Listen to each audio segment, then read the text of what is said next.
He doesn't talk much about himself. He's quite busy, like a busy person. I would say that at some point in time, he got to know that he likes to carry girls, like, and he smokes, he drinks, and takes drug also. So I don't know deep about him.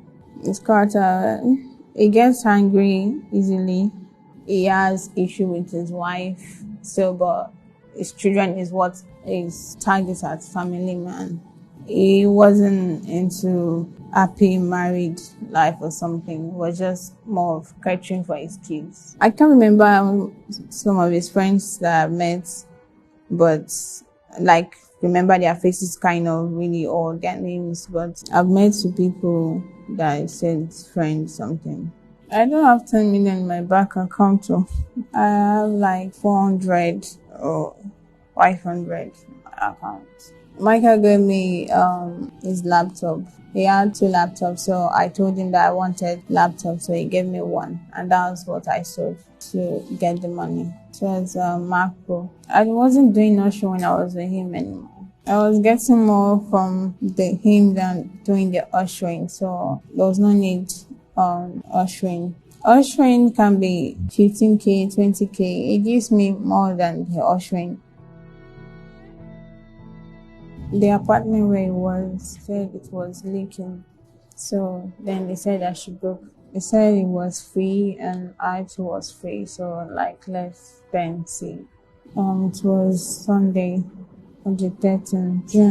I decided to check online about the shortlets because it said that I didn't want hotel.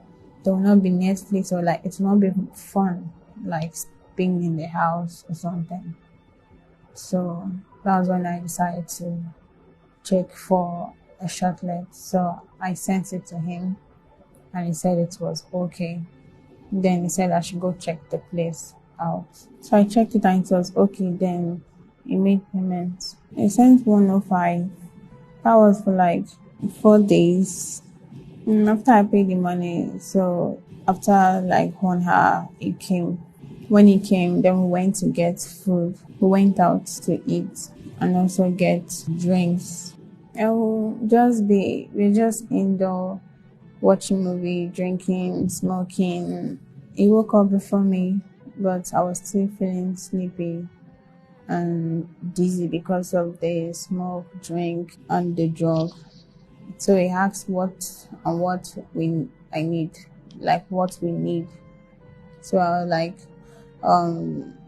we need to buy food and drug because the drug that we brought already finished. He sent the money to their account. Why the other one? He gave me the card because I was trying to make payments and it didn't go through. So he gave me the card. I didn't have access to his card, but I know the PIN code. Before I was leaving, he stood up to lock the door. But when I got in, I was knocking. As there was no answer, I opened the door was already open, like it wasn't locked, and the duvet was on the floor, plus pillows.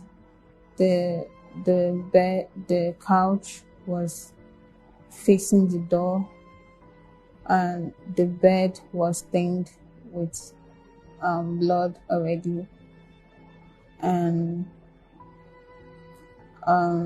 the floor where it was blood, and then music was on, the TV was on. The room was already disarranged, like someone broke in. Then I saw him on the floor. I didn't know what to do. I took my things with his thing and left. I was afraid. I didn't know if I have raised alarm, they would have arrested me for doing it because I and him were just the only people in the room. I was, I just left. I was packing my things to leave. Then I noticed that my clothes was stained, so I changed it to another. I took the bag that contained his ID and documents, bank statements. My bag was already on the floor. I met my bag on the floor. And then the stuff it was with was on the TV set. That's where the stuff I took was on the TV set. So I just packed them and just put them into the nylon and left. I took his phone the following week.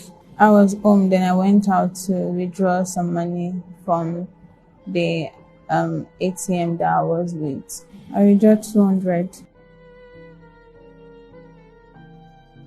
Before that day, on Tuesday, he already told me that he's going to give me the money that I requested for. And when I came out, when I was arrested and they were saying I made away with 5 million naira, there was no 5 million naira in the account. I just did it.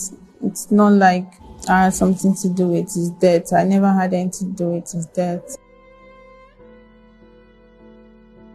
The lady that I rented the apartment from, I had to message her that she should please probably send the security guy to check on him.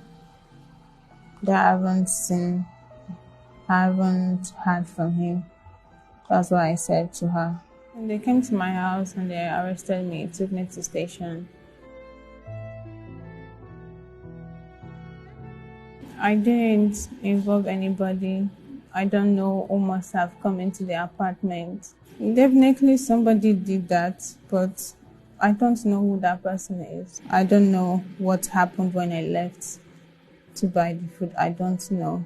Because of the thing I did after not alerting police and then also withdrawing money, I feel guilty for what happened.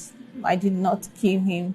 Knowing for whether I did not kill him, but my doing, taking his money and not reporting the police, I believe that somebody knew where we were and then waited till I left before they could enter. The pressure and people, when I was confronting security guy, and it was like, no, nobody entered into the apartment, that it was just me that entered into the apartment. And knowing full well of what I did, withdrawing his money, I just took the blame on myself that since no one believes, let me just take it. No one is influencing my statements. I've not spoken to anybody, my relation or anybody. I've just been in the self since.